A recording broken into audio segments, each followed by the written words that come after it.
I don't know about you guys, but this thing is a big touchstone of living in southern Minnesota. This is on 169. It is the biggest candy store in Minnesota, and I've done some research on it and found out that Abraham Lincoln is indirectly responsible for it. Let me explain. Go back to 1862. A Land Grant Act was signed, and it said that every state in the nation should have an agricultural school. The U of M's Ag School is the successor to this act. The Ag School does lots of research on lots of different categories, but after World War II, it's this inhospitable land, which is so windy I couldn't even film outside of my car today. This was the subject for the U of M's Ag School. They wanted to find a crop that could grow in all seasons.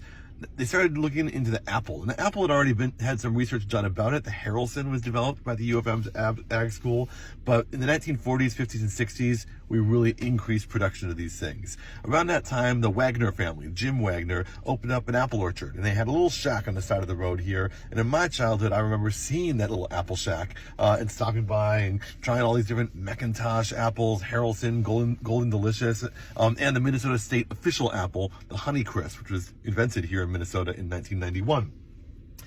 The problem is that in the mid-2000s, 3 years of storms destroyed the crop for the Wagner family. And so Robert Wagner, Jim's son, decided they needed a more shelf-stable product to be able to keep their business afloat. Their family business continues to run today, but now their primary focus isn't apples, which are very perishable, but candy from around the world. They've painted it that bright yellow, obnoxious color because, hey, it gets your attention. Have you been here? Do you like it? Or do you long for the days of the old Apple store? Let me know what you think in the comments.